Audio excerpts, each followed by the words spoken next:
இன்னைக்கு விளையாண்டிருந்த டே 2 ஆட்டத்தில் நம்ம இந்தியா ஆரம்பத்தில் இருந்தே கொடூரமான ஆட்டத்தை இன்னைக்கு டே 2ல வெளிப்படுத்தி முக்கியமாக சுப்மன் கில் அதே போல் எஸ்எஸ்வி ஜெய்ஸ்வால் 2 பேருமே மிகப்பெரிய ரெக்கார்ட் சாதனையை இன்னைக்கு இந்த டே 2ல வெஸ்ட் இண்டீஸ் அணிக்கு எதிராக நிகழ்த்தி 2 நாளில் வெஸ்ட் இண்டீஸ் அணி அவங்களுடைய அந்த கதையை கம்ப்ளீட்டாக நிறைவடைய வச்சு நம்ம இந்திய அணியின் வெற்றியையும் தற்போது நம்ம இந்திய பிளேயர்கள் இன்னைக்கு டே 2லேயே தற்போது உறுதி பண்ணியிருக்காங்க. ஸோ அப்படி இன்னைக்கு காலையில் இருந்து சாயந்தரம் வரைக்கும் இந்த டே 2ல நம்ம இந்திய பிளேயர்கள் எல்லாருமே எப்படிப்பட்ட கொடூரமான ஆட்டத்தை வெஸ்ட் இண்டீஸ் அணிக்கு எதிராக வெளிப்படுத்தியிருக்காங்க, இந்த டே 2க்கான முழு ஹைலைட்ஸ் எல்லாமே என்னென்ன அப்படின்னு டீட்டெயிலாக விவரமாக இந்த வீடியோவில் இப்போ பார்த்துடலாம். ஸோ நேற்று டாஸ் ஜெயிச்சப்பவே நம்ம இந்திய பிளேயர்கள் இந்த டெல்லி பிச் வந்து நல்ல பேட்டிங் பிச்சாக இருக்குது, செம்ம பிச்சாக இருக்குது. ஃபஸ்ட்டு பேட்டிங் பண்ணால் பிக் ஸ்கோர் கண்டிப்பாக எடுக்க முடியும், இந்தியா ஆல் அவுட் ஆக வாய்ப்பே இல்லை, நிச்சயமாக டிக்ளேர் பண்ணக்கூடிய அளவுக்கு அதிகமான ரன் எடுக்க முடியும் அப்படின்னு நம்பி தைரியமாக நம்ம இந்தியா பேட்டிங் பண்ண ஆரம்பித்தாங்க. அதுக்கேற்றது போலவே கேஎல் ராகுல் அவர் ஒருத்தர் தான் சரியாக விளையாடாமல் 38 ரன்னுக்கே அவுட் ஆகிட்டார். ஆனால் அதுக்கப்புறமா வந்த நம்ம தமிழக பிளேயர் சாய் சுதர்ஷன் 87 எடுத்தார். அதுக்கப்புறமா வந்த கில் எஸ்எஸ்வி ஜெய்ஸ்வால் 2 பேருமே டே 1 நிறைவடைகிறப்ப களத்தில் இருந்தாங்க. ஸோ இன்றைக்கி அதை தொடர்ந்து விளையாட வந்த ஜெய்ஸ்வால் கண்டிப்பாக இன்றைக்கி 200 ரன்னுக்கு மேலே அடிக்க போகிறாரு அப்படின்னு தான் எல்லாருமே எதிர்பார்த்துக்கிட்டு இருந்தாங்க. ஆனால் ஜெய்ஸ்வால் மிகப்பெரிய ஏமாற்றம் அவருக்கு. கில் அவர் வேணும்னே செஞ்சாரா இல்லை தெரியாமல் செஞ்சாரா அப்படின்னு தெரியல. ஜெய்ஸ்வால் அதுக்கப்புறமா வந்து 2 ரன் தான் எடுத்தார், அதாவது 175. கில் அவர் கையால் ரன் அவுட் ஆகி வெளியேறினார் ஜெய்ஸ்வால். ஸோ ஜெய்ஸ்வால் அவராலேயே பார்த்திங்கன்னா அந்த தருணத்தை நம்ப முடியலை. ரொம்ப பெரிய ஒரு அதிர்ச்சி தரும் முகத்துடன் நல்லா விளையாண்டுக்கிட்டு இருந்து டபுள் 100 அடிக்கிறதுக்கான வாய்ப்பு இருந்தும் அவுட் ஆகிட்டமே அப்படின்னு ஜெய்ஸ்வால் 175 ரன்னோட அவர் வெளியேறினார். ஸோ அதுக்கப்புறமா ஜெய்ஸ்வால் அவர் கூட ஜோடி போட்ட நிதிஷ் ரெட்டி அவர் கொஞ்ச நேரம் நல்லா விளையாண்டார், அவர் கூட அரை சதம் அடிச்சிருக்கலாம், 43 ரனில் அவுட் ஆகிட்டார். அதுக்கப்புறமா த்ருவ் ஜுரல் கில் 2 பேருமே விளையாண்டாங்க. கில் இந்த மேட்ச்லேயுமே அவருடைய செஞ்சுரியை கம்ப்ளீட் பண்ணார். செஞ்சுரியை கம்ப்ளீட் பண்ணி த்ருவ் ஜுரல் அரை சதம் அடிக்கிற நேரத்தில் 44 ரனில் அவுட் ஆகிட்டார். ஸோ த்ருவ் ஜுரல் அவுட் ஆன அடுத்த கணமே மேட்ச் பார்த்திங்கன்னா டிக்ளேர் பண்ணப்பட்டிருந்தது. ஸோ அந்த தருணத்தை பார்க்குறப்ப எதுக்கு நம்ம இந்திய பிளேயர்கள் டிக்ளேர் பண்ணாங்க அப்படின்னு தான் தெரிஞ்சுது. ஏன்னா இன்னும் அடிச்சுக்கிட்டே இருந்தால் இன்னும் ஒரு 100-200 ரன் ரொம்ப அழகாக அடித்து ஒரு மிகப்பெரிய பிக் ஸ்கோர் கிரிக்கெட் வரலாற்றில் நம்ம இந்தியா ரீச் பண்ணாத மிகப்பெரிய பிக் ஸ்கோரை கண்டிப்பாக எடுத்துருக்கலாம். ஆனாலுமே அவசரப்பட்டு கில் டிக்ளேர் பண்ணதால் நம்ம இந்திய ஸ்கோர் 518 மட்டுமே இருந்தது. இதில் எஸ்எஸ்வி ஜெய்ஸ்வால் நம்ம இந்திய அணிக்காக இந்த ஆண்டில் அதிக ரன்கள் அடித்த பிளேயர் அப்படிங்கிற அந்த பட்டியலில் முதலாவது இடத்தை பிடிச்சி 175 ரன்கள் மூலயமா எஸ்எஸ்வி ஜெய்ஸ்வால் இந்த ரெக்கார்டை இந்த மேட்ச்சில் அவர் நிகழ்த்தியிருந்தார். அதே போல் சுப்மன் கில் அவர் கூட ஒரே வருடத்தில் அதிக செஞ்சுரிகள் அடித்த அந்த பட்டியலில் இதுக்கு முன்னாடி விராட் கோலி அவர் தான் இருந்தார். அவருடைய அந்த ரெக்கார்டையும் தற்போது இன்றைக்கி செஞ்சுரி அடித்ததன் மூலயமா கில் அவர் உடச்சி எரிஞ்சிருக்காரு. இப்படி இருக்க 518 நம்ம இந்தியாவுடைய ஸ்கோர். இந்த ரன்னை தற்போது வெஸ்ட் இண்டீஸ் அணி இன்றைக்கி மத்தியானமே அவங்க சேஸ் பண்ண ஆரம்பிச்சிட்டாங்க. வெஸ்ட் இண்டீஸ் அணி அவங்களுடைய ரெக்கார்டை பொறுத்த வரைக்கும் சமீபத்திய வெஸ்ட் இண்டீஸ் அவங்களுடைய அந்த ஸ்டாட்டிக்ஸை எடுத்து பார்க்குறப்ப அவங்களுக்கு இந்த 518 ரன்னே அதிகம் அப்படிங்கிற மாதிரி தான் யோசிக்க தோணுது. ஏன்னா சமீபத்திய காலங்களில் வெஸ்ட் இண்டீஸ் அவங்க விளையாண்டுருக்க 15 டெஸ்ட் மேட்ச் ஆட்டம் எந்த ஒரு ஆட்டத்துலேயுமே 200 ரன்னை எந்த ஒரு இன்னிங்ஸ்களையுமே வெஸ்ட் இண்டீஸ் அணி அவங்க கடந்ததே கிடையாது. எல்லா மேட்ச்லேயுமே 200க்கு உள்ளே தான் 10 விக்கெட்டையுமே வெஸ்ட் இண்டீஸ் அணி அவங்க இழந்திருக்காங்க. ஸோ அப்படி பார்க்குறப்ப 200 அதுக்கப்புறமா நம்ம இந்தியா எடுத்த ரன் பார்த்திங்கன்னா 518.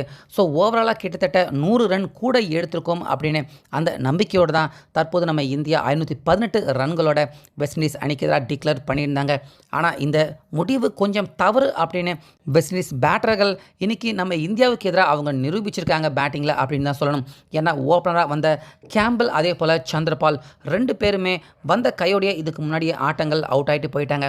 ஆனால் இன்றைக்கி சந்திரபால் பொறுமையாக விளையாண்டார், ரொம்ப பொறுமையாக நிதானமாக விளையாண்டு 34 ரன்கள் எடுத்து கொடுத்தாரு. முக்கியமாக நம்ம இந்திய ஃபாஸ்ட் பவுலர்கள் நல்லாவே பந்து போட்டாங்க, ஆனாலுமே தப்பிச்சு பும்ரா கிட்டே இருந்தும் சிராஜ் கிட்டே இருந்தும் தப்பிச்சு 34 ரன் எடுத்து அவுட் ஆனார். அதே போல் மறு ஓப்பனர் ஜான் கேம்பல் அவர் பார்த்திங்கன்னா 10 ரன்லேயே போட்டுன்னு வந்த கையோடையே அவுட் ஆகிட்டார். அதுக்கப்புறமா ஆலிக் அவர் ஒரு 41 ரன் எடுத்தார். கிட்டத்தட்ட 50 ஸ்ட்ரைக் ரேட்டில் தான் விளையாண்டாரு. ரொம்ப நேரம் களத்தில் நின்றார். அவருக்கு நல்ல பார்ட்னர்ஷிப் மற்றொரு பேட்ஸ்மேனாக கொடுத்துக்கிட்டு இருந்த ஷாய் ஹோப் அவரும் பார்த்தீங்கன்னா பாலுக்கு பால் ரன் எடுத்துக்கிட்டு வெஸ்ட் இண்டீஸ் அணியின் ஸ்கோரை பார்த்தீங்கன்னா இவங்க 2 பேருமே கொஞ்சம் கொஞ்சமாக உயர்த்தி கொண்டு போக ஆரம்பிச்சுட்டு இருந்தாங்க. ஸோ இப்படியே போனால் என்னடா இது வெஸ்ட் இண்டீஸ் அணி 200க்கு உள்ள அவங்கள ஆல் அவுட் பண்ண முடியாதோ அப்படிங்கிற நிலைமை தான் அந்த இடத்துல இருந்துச்சு. ஸோ அந்த இடத்துல தான் பார்த்தீங்கன்னா திடீர்னு உள்ள வந்த நம்ம ரவீந்திர ஜடேஜா அவருடைய மேஜிக் பவுலிங் ஸ்பெல்லால் வெஸ்ட் இண்டீஸ் அணியை சில நிமிடங்கள் அவர் அப்படியே கதற விட்டுட்டார். ஜடேஜா அவருடைய பிச் ஆகி அப்படியே ஸ்கிட் ஆகி பால் உள்ளே போகக்கூடிய அந்த பேட்டிங் அந்த பவுலிங் தான் பார்த்தீங்கன்னா நம்ம இந்தியாவுக்கு கை கொடுத்துருந்தது. அதுக்கப்புறமா தான் அலிக் 41 ரனில் அவுட் ஆனார். அதுக்கப்புறமா உள்ள வந்த கேப்டனான சேஸ் பார்த்தீங்கன்னா அவரே எதிர்பார்க்கல. முதல் 7 பந்துக்கு 0 ரன், 1 ரன் கூட எடுக்காமல் டக் அவுட் ஆகி கேப்டன் இன்னிங்ஸ் விளையாடுவார் அப்படின்னு பார்த்தா டக் அவுட்டில் அவுட் ஆகி வெளியேறினார். அதுக்கப்புறமா உள்ள வந்த டெவின் அவரும் தற்போது அதுக்கப்புறமா ஷாய் ஹோப் இவங்க 2 பேருமே தற்போது களத்தில் நிற்கிறாங்க. டெவின் அவர் ஒரு 14 ரன் எடுத்தார். Shai Hope 31. ஸோ ஓவராலாக இன்றைக்கி வெஸ்ட் இண்டீஸ் அணி 43 ஓவர் நம்ம இந்திய அணிக்காக விளையாண்டுருக்காங்க. எடுத்த ரன் என்னமோ பார்த்தீங்கன்னா வெறும் 140 ரன்கள் தான்.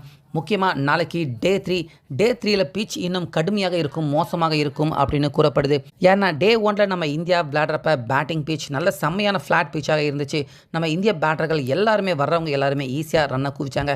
ஆனால் அதை விட இன்றைக்கி கொஞ்சம் சிரமமாக இருந்துச்சு, கடினமாக இருந்துச்சு. ஆனால் நாளைக்கு டே 3ல கண்டிப்பாக பிச் இன்னும் கடுமையாக இருக்கும் அப்படின்னு சொல்லப்படுது. அதனால் நாளைக்கு காலையில் லஞ்சுக்கு உள்ளே வெஸ்ட் இண்டீஸ் அணி நிச்சயமாக அவங்க ஆல் அவுட் ஆனாலும் கண்டிப்பாக ஆயிடலாம்.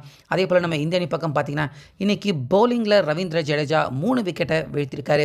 அதே போல் குல்தீப் ஒரே ஒரு விக்கெட் மட்டுமே எடுத்திருந்தார். அதே போல் ரன் கூட பார்த்தீங்கன்னா கிட்டத்தட்ட 4 ரன்கள் ஒரு ஓவருக்கு கன்சிட் பண்ணியிருந்தார். அதே போல் நம்ம தமிழக பிளேயர் வாஷிங்டன் சுந்தர் விக்கெட்டும் எடுக்கல, அதே போல் பெருசாக ரன்னையும் வாரி கொடுக்கல. 7 ஓவர் போட்டார், 23 ரன் மட்டுமே கொடுத்துருந்தார். ஆனால் ஜஸ்பிரீத் பும்ரா அதே போல் சிராஜ் இவங்க 2 பேருமே நம்ம இந்திய அணியின் மிக முக்கியமான ஃபாஸ்ட் பவுலர்கள். ஆனால் இவங்க 2 பேரும் சேர்ந்து ஒரு விக்கெட்டை கூட வீழ்த்த முடியல வெஸ்ட் இண்டீஸ் அணி பக்கம். ஸோ இவங்க 2 பேருடைய ஓப்பனிங் ஸ்பெல் தோல்வி அதுதான் தற்போது வெஸ்ட் இண்டீஸ் அணி அவங்க 140 ரன் வரைக்கும் நகர்ந்து வர்றதுக்கு முக்கியமான காரணமாக இருந்திருக்கு. ஏன்னா வெஸ்ட் இண்டீஸ் அணி கடந்த சமீபத்திய ஆட்டங்கள் எல்லாத்துலேயுமே அவங்க 200 ரன்னை தொட்டதே இல்லை. ஆனால் இன்றைக்கி இந்த மேட்ச்சில் அவங்க 200 ரன்னை கடக்கிறதுக்கான வாய்ப்பு ஏற்பட்டிருக்கு. முக்கியமாக நம்ம இந்திய அணியின் ஃபாஸ்ட் பவுலர்கள் அவங்களுடைய தோல்வியால் நிச்சயமாக 200 ரன்னை கடந்த 15 ஆட்டங்களாக வெஸ்ட் இண்டீஸ் அணி அவங்க கடக்கலை. ஆனால் இந்த மேட்ச்சில் கடக்கிறதுக்கான வாய்ப்பை அவங்க உருவாக்கியிருக்காங்க. ஆனால் நாளைக்கு டே 3 கடினமாக இருக்கும் பிச் அப்படிங்கிறதால நிச்சயமாக நம்ம இந்திய அணிக்கும் 200 ரன்னுக்குள்ளே வெஸ்ட் இண்டீஸ் அணியை சுருட்டுறதுக்கான வாய்ப்பு இருக்குது. ஸோ இது மட்டும் நடந்துச்சுன்னா கண்டிப்பாக கடந்த 2 வருடங்களாக வெஸ்ட் இண்டீஸ் அணி தொடர்ச்சியாக இப்படிப்பட்ட தோல்வியை அடைஞ்சிக்கிட்டு இருக்காங்க.